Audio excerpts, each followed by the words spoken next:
હરિ કૃષ્ણ મહારાજ, સ્વામિનારાયણ ભગવાન.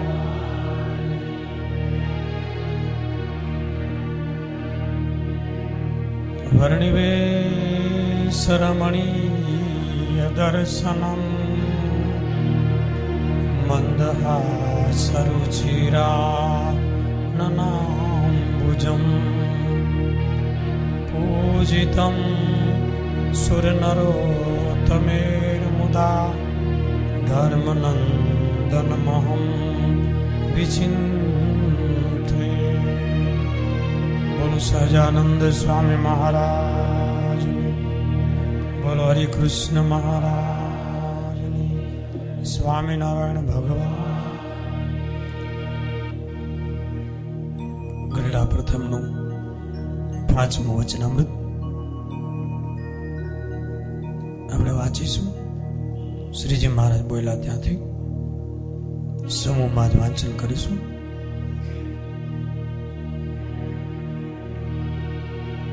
સ્વામિનારાયણ હરે, સ્વામિનારાયણ હરે.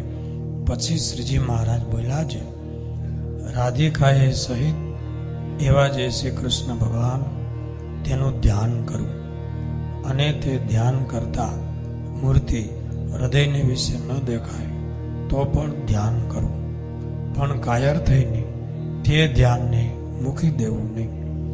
એવી રીતના જે આગ્રહવાળા છે તેની ઉપર ભગવાનની મોટી કૃપા થાય છે, અને એની ભક્તિએ કરીને ભગવાન એને વશ થઈ જાય છે. ઇતિ વચનામૃતમ ગરડા પ્રથમ પ્રકરણનું 5મું થયું. બોલ સહજાનંદ સ્વામી મહારાજ. ધ્યાન.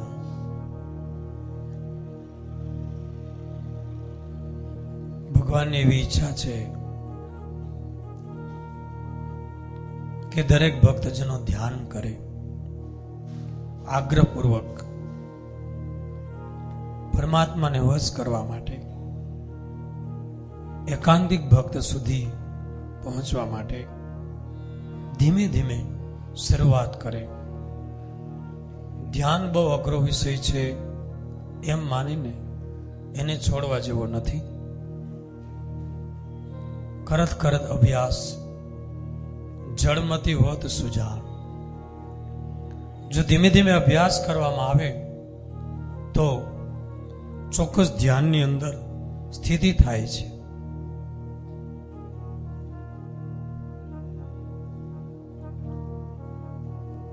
પરંતુ અઘરું જાણીને છોડી દેવામાં આવે તો ક્યારે એ માર્ગે આપણે આગળ વધીશું. કાલની કથામાં આપણે સમજ્યા હતા કે ધ્યાનમાં મનનો અવરોધ, વિચારોને વાદળાઓ એ નડે છે. વાદળાઓ સૂર્ય આડે આવી જાય. વાદળામાં કોઈ શક્તિ નથી, કોઈ પદાર્થ એવું નથી મજબૂત, પણ આડા આવે એટલે સૂર્યને ઢાંકી દે. એમ વિચારોમાં કોઈ શક્તિ નથી, વિચારો કોઈ એવી મજબૂત વસ્તુ નથી, એ વાદળા જેવી છે, પણ છતાં આપણને સતત આવરણ કરે છે. ધ્યાનમાં એને હટાવવા પડે છે. મુક્તાનંદ સ્વામીની કડી છે કે વેગે વહેતા વારીમાં પ્રતિબિંબ ન ભાસે રે. વારી એટલે પાણી. વેગથી પાણી વહેતું હોય એમાં પ્રતિબિંબ ન દેખાય. શાંત સરોવર હોય, શાંત નીર હોય, સ્વચ્છ નીર હોય તો પ્રતિબિંબ ચોખ્ખું દેખાય. એમ વિચારો રજતમના વાવાઝોડા જેડા હોય તો ઘડીકમાં ધ્યાનમાં સ્થિર ન થઈ શકાય. વેગે વહેતા વારીમાં પ્રતિબિંબ ન ભાસે રે, તેમ ડગમગે દિલ જ્યાં લગી બ્રહ્મ નવ પ્રકાશે રે. અનુભવી આનંદમાં બ્રહ્મરસના ભોગી રે. અનુભવી હોય, ધીમે ધીમે અભ્યાસ દ્વારા પોતાના મનને સ્થિર કરે, કંટ્રોલ કરે. પોતાને ગમતું સ્વરૂપ મૂર્તિ હોય એમાં ત્રાટક દ્વારા દ્રષ્ટિ સ્થિર કરે, બુદ્ધિને સ્થિર કરે, અને એમ કરતા કરતા રસ લગાડે તો અખંડ ધ્યાન લાગી જાય છે. અને એક વખત ધ્યાનમાં રસ આવી ગયો પછી તો સમય મળે એટલે તરત તમને એમ થાય કે આંખો બંધ કરીને પ્રભુને યાદ કર્યા કરું, બસ બીજું કાંઈ કરવા જેવું નથી. સ્વામીની વાતોમાં લખ્યું છે, સર્વ કરતા ભજન કરવું એ શ્રેષ્ઠ છે, એના કરતા સ્મૃતિ રાખવી એ શ્રેષ્ઠ છે, અને એના કરતા ધ્યાન કરવું એ શ્રેષ્ઠ છે.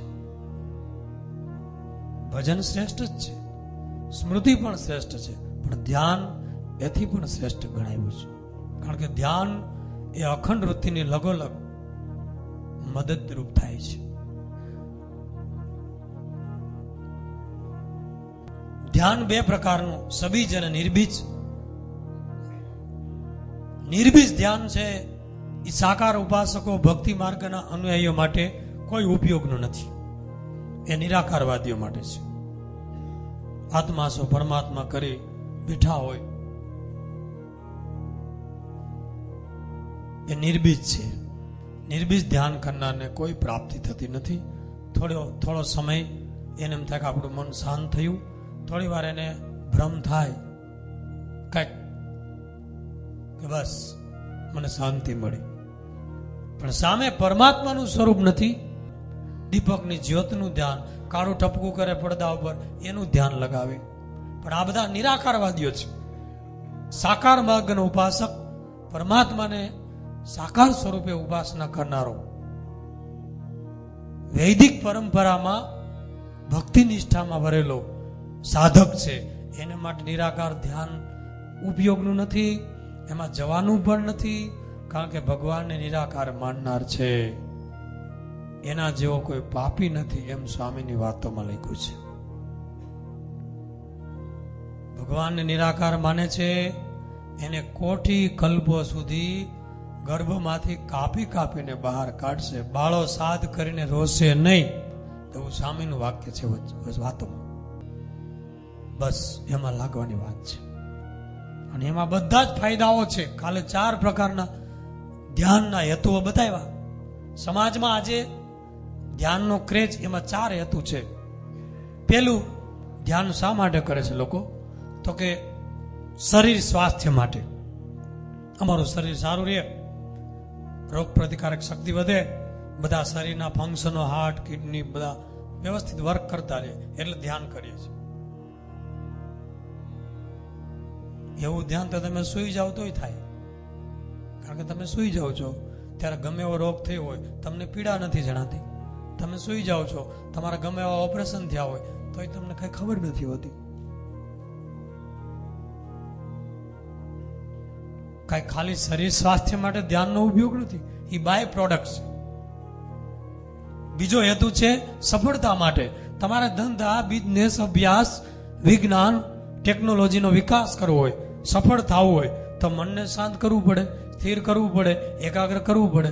તો એ ધ્યાનમાં એ વસ્તુ બની જાય છે, પણ એ બાય પ્રોડક્ટ છે, એ હેતુ નથી, લક્ષ્ય નથી. પણ સમાજમાં કેવળ આટલા હેતુ માટે ધ્યાન કરતા હોય છે તો એને ફળ મળે છે, સફળ થાય.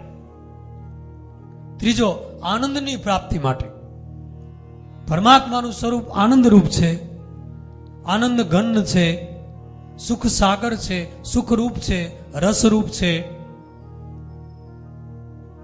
એટલે એનું ધ્યાન કરનારને આનંદની પ્રાપ્તિ સહેજ થાય છે. પણ કેવળ આનંદની પ્રાપ્તિ માટે ધ્યાન કરવું એ પણ ભગવાનના ભક્તને યોગ્ય નથી. એને કેવળ ભગવાનની મૂર્તિને સિદ્ધ કરવા માટે, ભગવાનના સ્વરૂપનો સાક્ષાત્કાર કરવા માટે અને ભગવાનની પ્રસન્નતા માટે, આ વચનામૃતના વાક્ય પ્રમાણે ભગવાન વશ થઈ જાય છે એની ભક્તિ જોઈને, અને એની ઉપર ભગવાન કૃપા વરસાવે છે. એટલા માટે ધ્યાન કરવાનું છે. મૂર્તિ દેખાય કે ન દેખાય, સ્વરૂપ દેખાય કે ન દેખાય, પણ આગ્રહ કેટલો છે. 5 વર્ષ થાય, 10 વર્ષ થાય, 25 વર્ષ થાય, 100 વર્ષ થાય, તોય પ્રથમનું 15મું વચનામૃત એમ કહે છે કે ધ્યાનને મૂકવું નહીં, કાયર ન થવું, સુરવીરપણું રાખવું, એવું ત્યાં બતાવ્યું 15મા વચનામૃત. તો આમાં શું સુરવીરપણાની જરૂર પડે છે? ત્યાં કાંઈ બંદૂકને તલવારો લઈને કાંઈક ઝાકાઝીક કરવાની છે, બોર્ડર ઉપર જવાનું છે?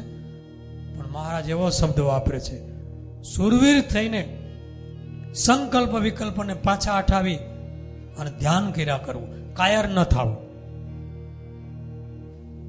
કારણ કે મહાસુરવીર હોય તો પણ પોતાના મનની આગળ હારી જાય છે. સુરવીરમાં સુરવીર વ્યક્તિઓ પોતાના મનની આગળ નાસીપાસ થયા છે. સંકલ્પ વિકલ્પ અને મનની આગળ તમામ વ્યક્તિઓ હાર કબૂલ કરી લે છે. માટે મહારાજ કહે છે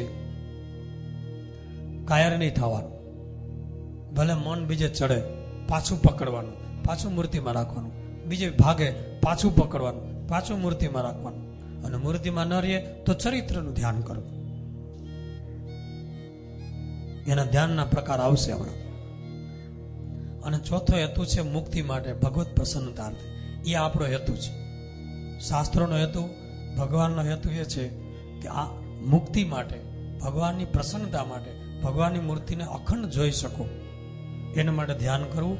બાકી બીજી બધી જ ફાયદાઓ જે બતાવ્યા, શરીર સ્વાસ્થ્ય, સફળતા, આનંદ અને સુખની પ્રાપ્તિ, એ બધી જ થવાની છે એક વખત મૂર્તિમાં સ્થિત ચોંટી ગયું.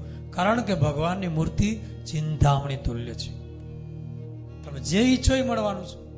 ચિંતામણી હાથમાં આવી ગઈ પછી શું ચિંતા છે? એટલે ભગવાનની મૂર્તિ સિદ્ધ થઈ જાય એ જ અંતિમ લક્ષ્ય છે.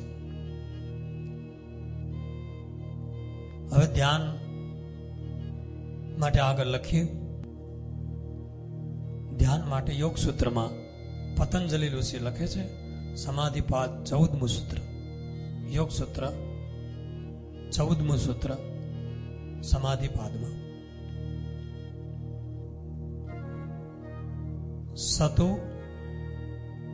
સતુ દીર્ઘકાલ નૈરંતર્યા સત્કાર સેવિતો દ્રઢ ભૂમિ.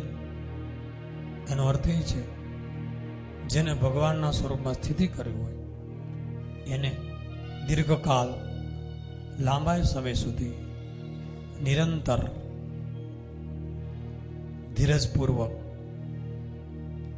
મનને દ્રઢ કરી અભ્યાસ કરવો તો ચોક્કસ એનું મન સ્થિર થશે, શાંત થશે અને ધ્યાનમાં સ્થિતિ પ્રાપ્ત થશે. ધીરજ રાખવાની છે.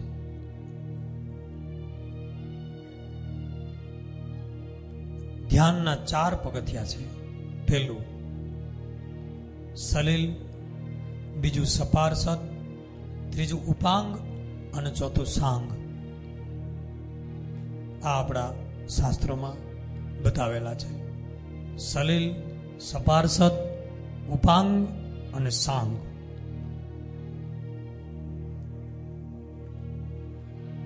એમાં સલીલ એટલે લીલાનું ધ્યાન. સલીલ એટલે ભગવાનની લીલા.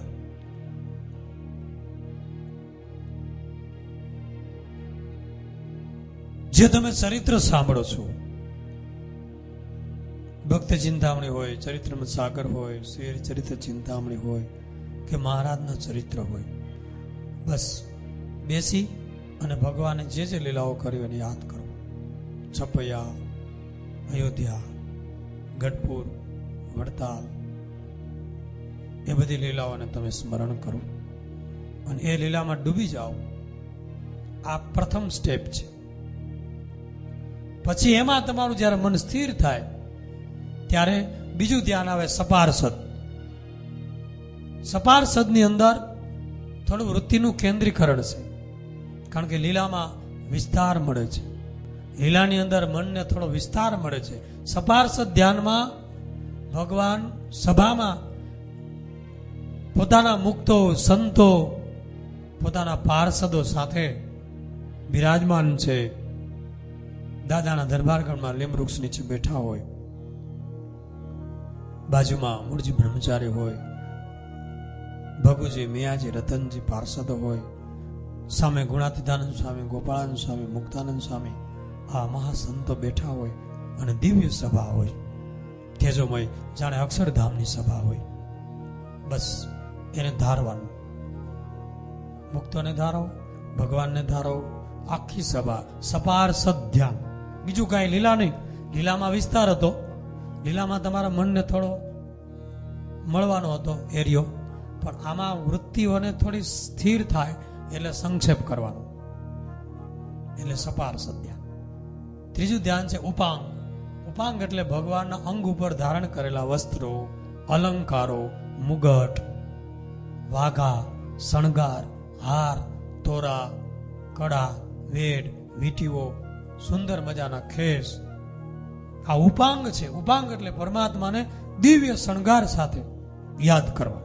એમાં પણ જ્યારે સપાર સદમાં વૃત્તિ સ્થિર થાય, સભા બરાબર સ્થિર થઈ જાય, પછી કેવળ ભગવાનના ઉપાંગો ઉપર ધ્યાન કેન્દ્રિત કરવાનું. એટલે એમાં વૃત્તિઓને થોડું કેન્દ્રીકરણ થયું. એમાં જ્યારે સ્થિર અને શાંત થઈ જાય ત્યારે છેલ્લું સાંગ એટલે ભગવાનના અંગો અંગનું ધ્યાન.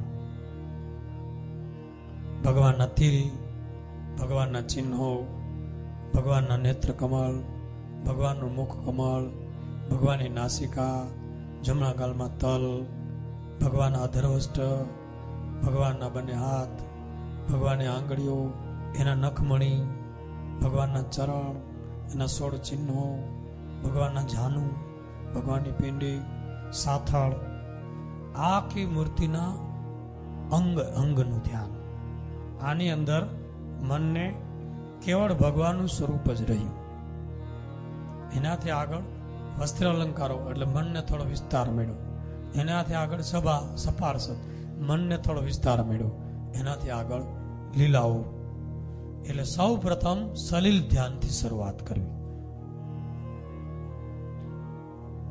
ભગવાનની સરસ ધૂન મ્યુઝિક સાથે મૂકીને પણ ધ્યાન કરી શકાય. ઘણીવાર આપણે શુક્રવારે ધ્યાન કરાવીએ છીએ. જો મન સ્થિર ન થાય તો મનમાં બોલીને પણ ધ્યાન કરી શકાય કે મહારાજ વિરાજમાન થાય છે, દિવ્ય સિંહાસનમાં બેઠા છે, સામે સંતો છે, મનમાં બોલતું જવાનું. માનસી પૂજા કરો ત્યારે પણ બોલતું જવાનું, એટલે તમારું મન તરત જ પકડાશે અને સ્થિર થઈ જશે. આ પણ ઉપાય બેસ્ટ છે. એટલે મનને એક ટ્રેક મળશે. અને ધ્યાન કરવું ત્યારે ખાસ ધ્યાન માટે એક પોઝિશન વચનામૃતમાં બતાવી છે.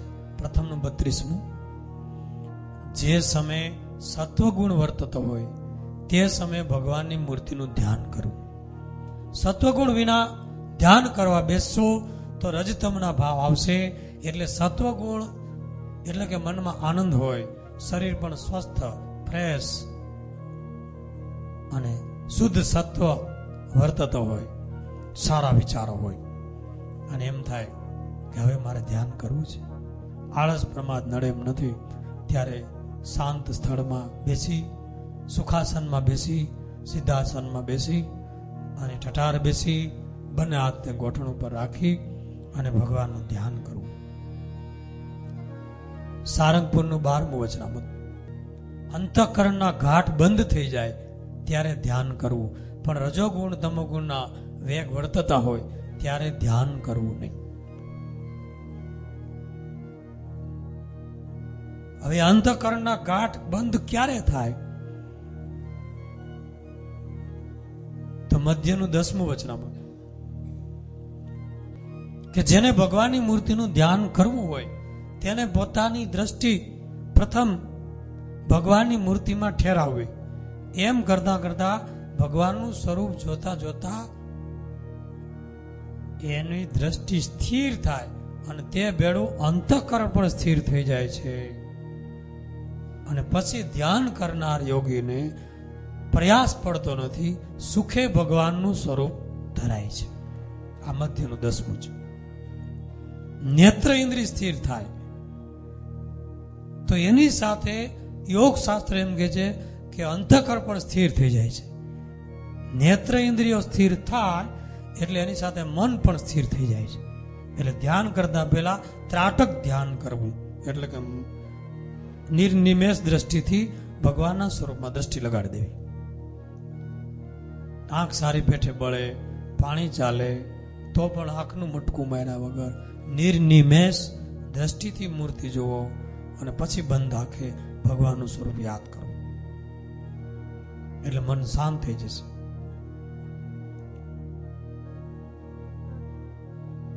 લોયાનું 10મું વચનામૃત.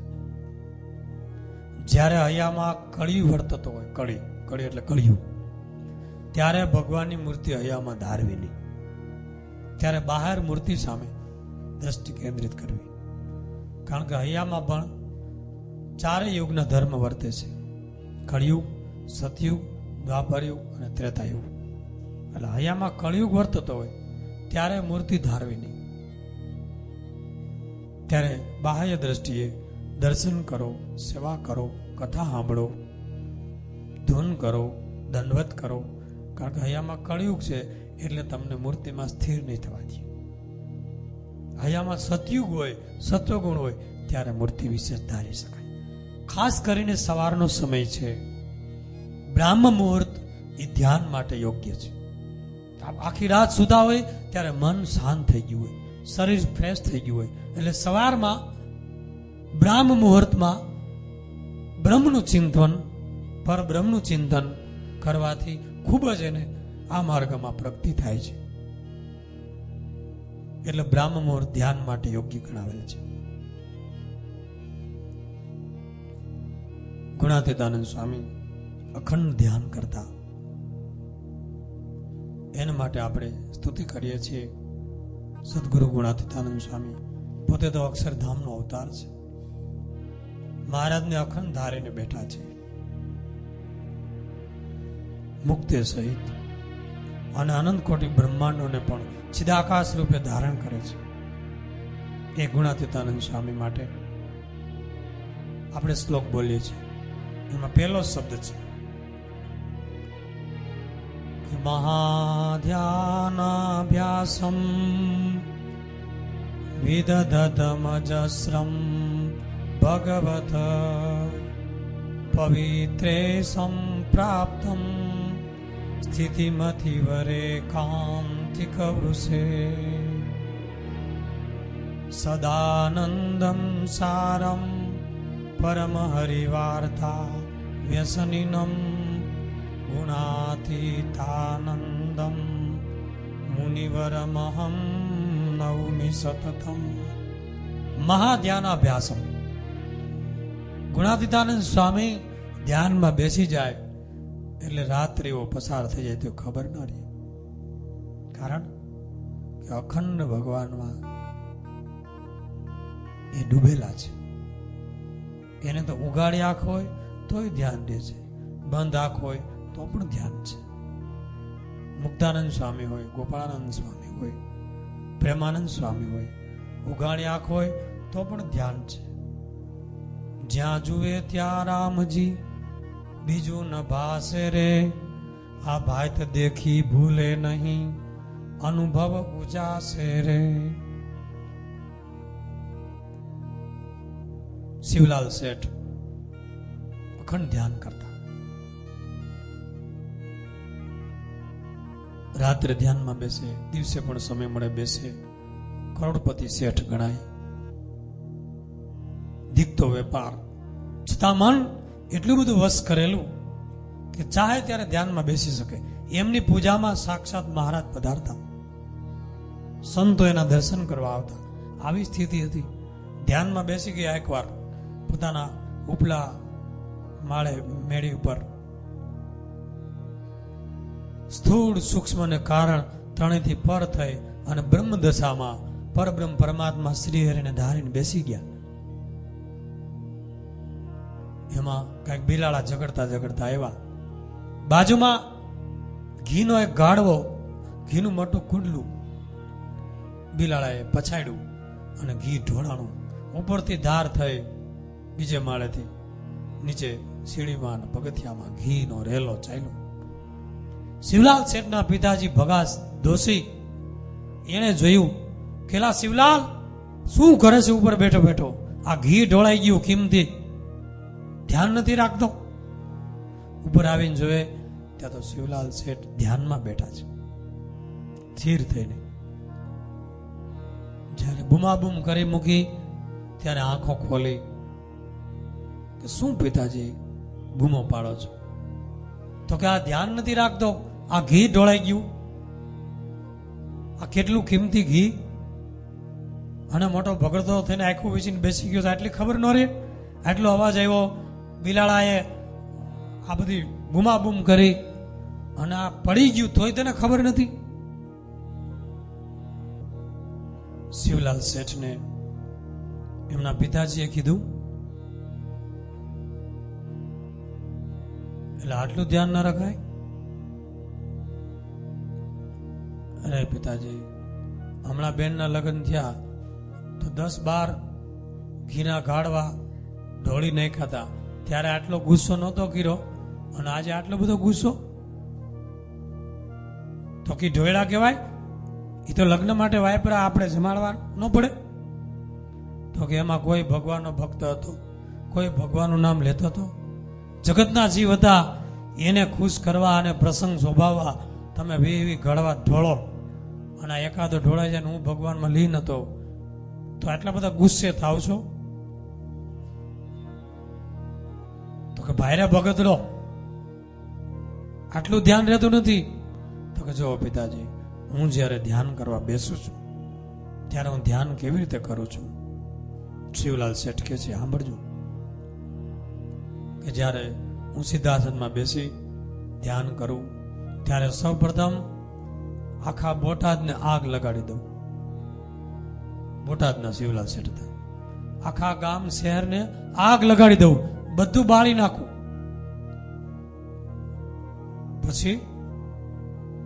પછી આપણું ઘર મકાન એ બધું બાળી નાખું, અને પછી પપ્પા તમને આગ લગાડી દઉં. અરે હું વાત કરે,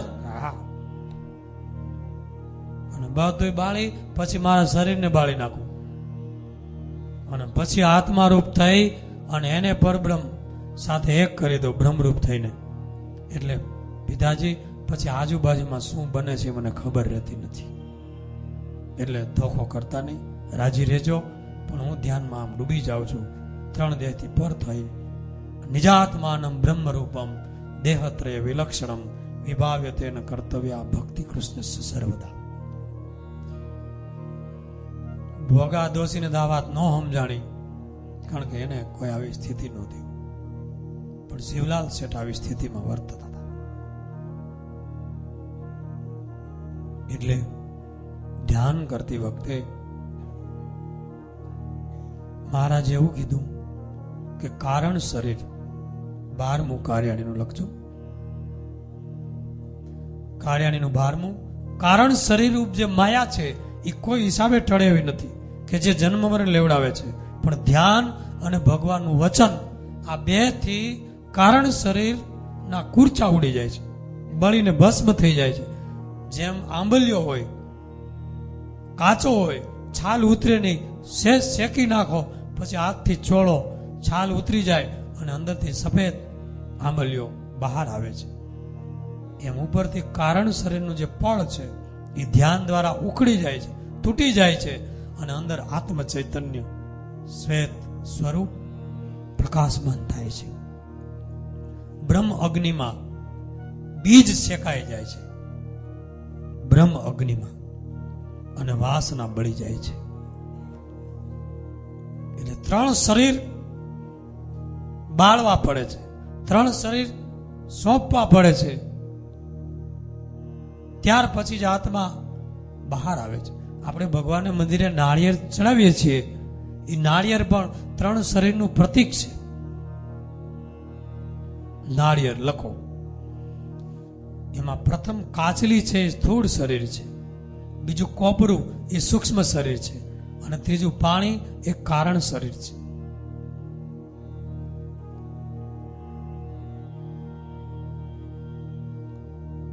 તમે નાળિયેરને ફોડો એટલે કાચલી તૂટે, ટોપરું તૂટે અને પાણી બહાર નીકળી જાય.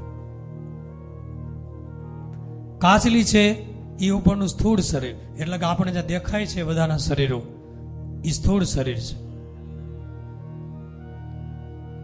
અંદર જે ટોપરું છે એ સૂક્ષ્મ શરીર છે. આપણી અંદર જે મન બુદ્ધિ ચિત્ત અહંકાર છે એ સૂક્ષ્મ શરીર છે. અંદર જે પાણી છે એ કારણ શરીર. આપણી અંદર જે કારણ શરીરમાં વાસનાઓના બીજ છે એ કારણ શરીર છે. નાળિયેર તોડો એટલે આ બધું તૂટી જાય, પાણી બહાર નીકળી જાય. પણ પાણી જો સુકાઈ ગયું હોય, આમ ગરગડિયું નાળિયેર થઈ ગયું હોય, અને પછી તમે આઘાત લગાડો, પછાડો, તો કાચલી તૂટી જશે, તો પણ અંદરનું ટોપરું, ગોટો આખો બહાર નીકળશે. એને આઘાત નહીં લાગે, એ તૂટશે નહીં. અંદર જે કારણ શરીરનું પાણી સુકાઈ જાય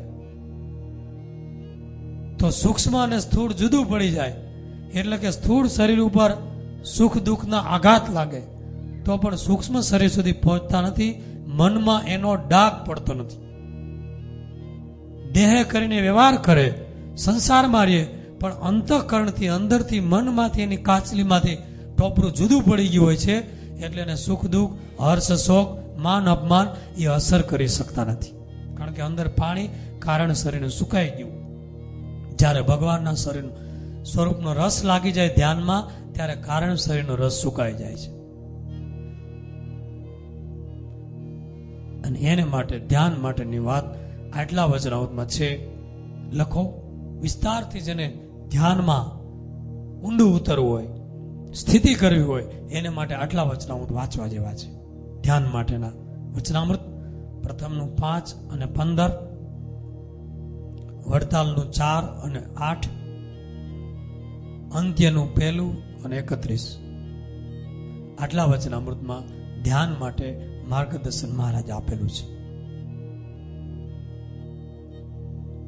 આપણા આનંદ સંતોએ ધ્યાનમાં એટલી મોટી સ્થિતિ કરી હતી કે સ્થૂળ શરીર ઉપર ગમે એવા આઘાત પ્રત્યાઘાત આવતા, કેવા પ્રસંગો બનતા, તો પણ વિચલિત નહોતા થતા.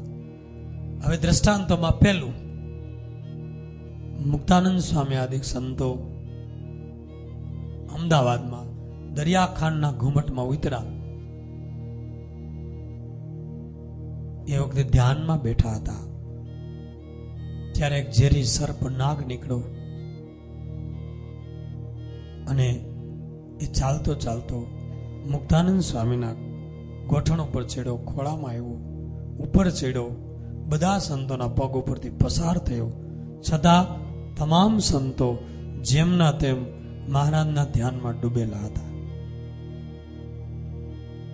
આજુબાજુના લોકોએ જોયું કે આ તો કોઈક મહાન સંતો છે.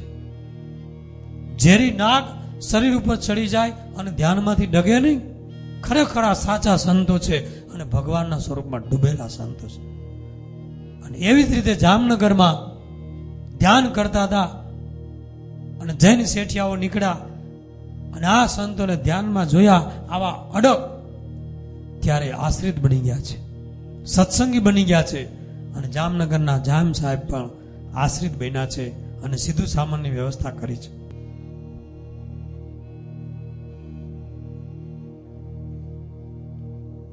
ધ્યાનમાં સ્થિતિ હતી. બીજું દ્રષ્ટાંત, રઘુવીરજી મહારાજ, અયોધ્યા પ્રસાદજી મહારાજ સ્નાન કરીને સવારમાં પૂજામાં બેસવા માટે આવ્યા. એટલે પાર્ષદે ખેસ આપ્યો, ખંભે ખેસ મૂકવા માટે. પણ રાત્રે એ ખેસમાં મોટો પાંદડીઓ વીછી ચડી ગયેલો. મહારાજશ્રીએ ખેસ ખંભે રાખીને પૂજા, માનસી પૂજા ચાલુ કરી અને વીછી વાંસામાં ડંખ માર્યો. આ બનેલી ઘટના છે. મહારાજશ્રી ડૂબેલા માનસી પૂજાને ધ્યાનમાં જરા પણ વિચલિત નથી થયા. બીજો ડંખ માર્યો તો પણ ધ્યાનમાં એમને. ત્રીજો ડંખ માર્યો. ધ્યાન માનસી પૂજા પૂર્ણ કર્યા, નમસ્કાર કરી પાર્ષદને કીધું કે જરા ખેસ ને ખખેરી આવો, કાંઈક જીવડું, કાંઈક કીડી મકોડો કાંઈક બેઠો એવું લાગે છે, કોઈક જીવડું. અને દૂર જઈને ખખેર્યું ત્યાં એવો મોટો પાંદડીઓ ઝેરી વીછી નીકળ્યો. એટલે મહારાજ તો વીછી છે, તમને વીછીએ ડંખ માર્યો. કે મહારાજની કૃપાથી કાંઈ નથી થયું. આ છે સ્થિતિ, આ છે ધ્યાન, આ છે માનસી પૂજા. સ્થૂળ શરીર અને સૂક્ષ્મ શરીરને અલગ કરી અને 3 દેહથી પર થઈ નિજાત્માનમ બ્રહ્મરૂપ પ્રમાણે ધ્યાન કરે. આટલી બધી સ્થિતિ આપણે કદાચ ન આવી શકે. ત્યારે તો આવી શકે, પણ માનસી પૂજા કે ધ્યાનમાં બેઠા હોય, મચ્છર આવે, માખી આવે, બાજુમાં કઈ ખડખડે અને છોકરાના છે બે અવાજ આવતા હોય સવારના પોરમાં,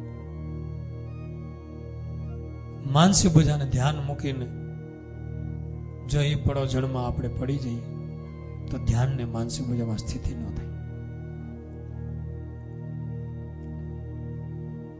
એકવાર મહારાજ અક્ષરવડીમાં ધ્યાન કરતા હતા, પોતે સ્વયં સ્વસ્વરૂપ આજલ સ્થિતિ.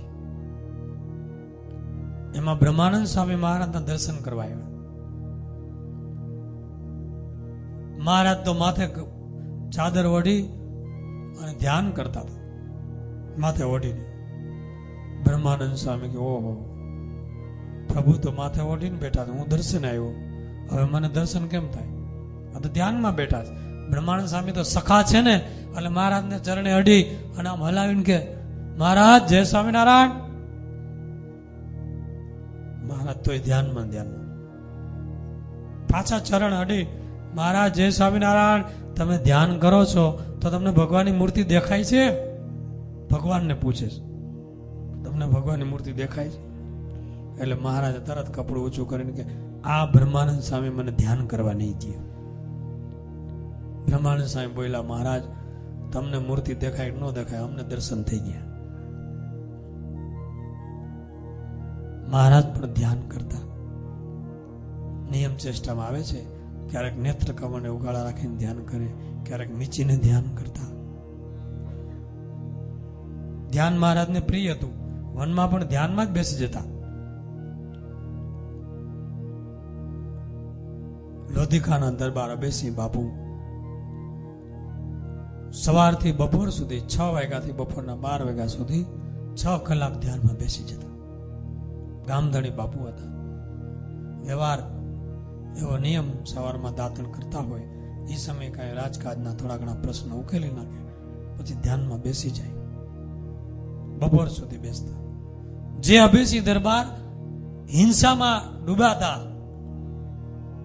હરણ, સસલા, ડુગલા મારે, માંસાહાર કરે, પણ યોગીરાજ સદગુરુ ગોપાળાનંદ સ્વામીની દ્રષ્ટિ થાય, હિંસક વૃત્તિ વહી ગઈ, મહાન ભક્ત બની ગયા અને ધ્યાનમાં ડૂબી ગયા. 6 કલાકનું ધ્યાન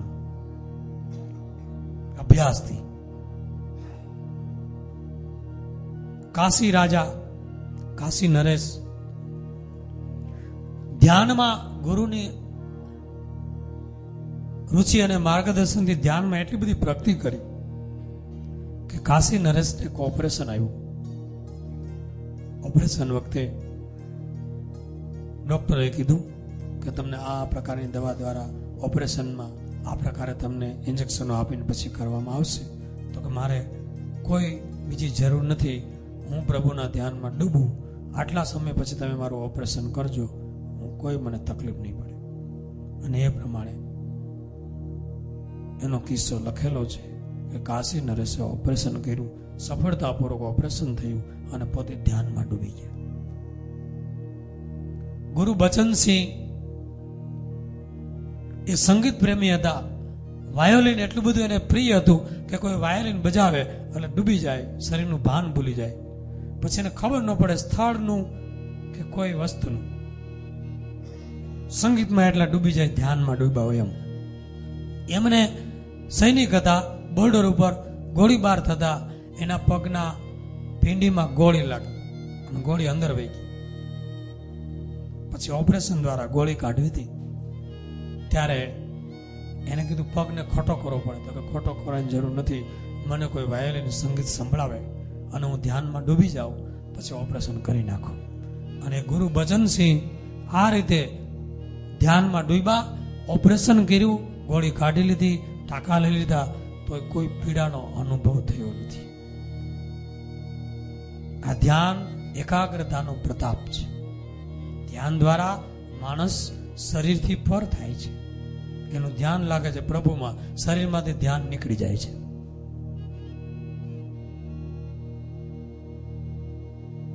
ઊંઘમાં આપણે જઈએ છીએ ત્યારે ગમે તેવી પીડા હોય, ગમે તેવા ઓપરેશન હોય, દવાખાનામાં તડફડિયા મારતા હોય, પણ ઊંઘ આવી જાય તો માણસ સમસ્ત પીડા ભૂલી જાય છે.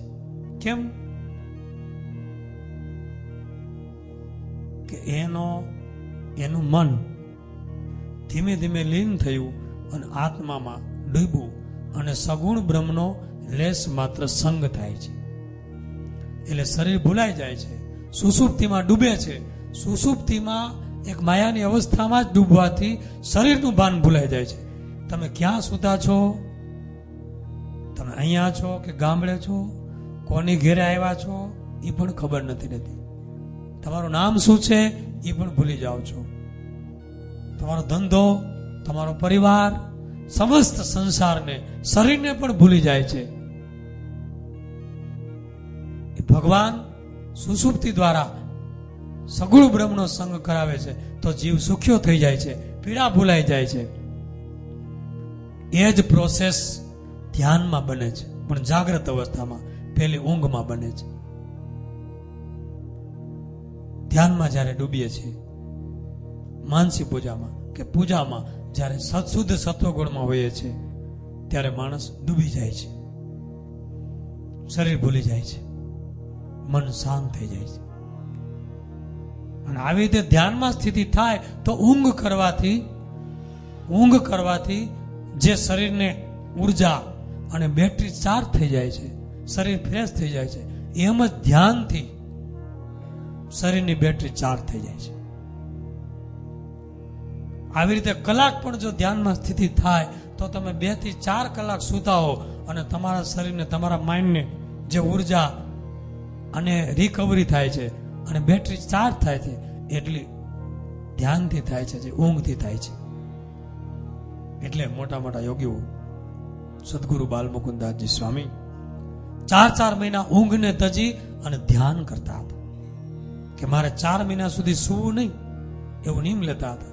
અને ધ્યાનમાં જ એને એટલી પરમ વિશ્રાંતિ મળતી હતી, પ્રભુના સ્વરૂપમાંથી એટલો આનંદ અને ઉર્જાનો સ્ત્રોત મળતો હતો કે શરીરથી પર થઈ જતા હતા. અને શરીરને જ્યારે ભૂલી જાઓ છો ત્યારે શરીર જેમ મોબાઈલની બેટરી ચાર્જ કરવા મૂકી દો એમ શરીર ઓટોમેટિક ચાર્જ થવા માંડે છે, એનો થાક ઉતરી જાય છે.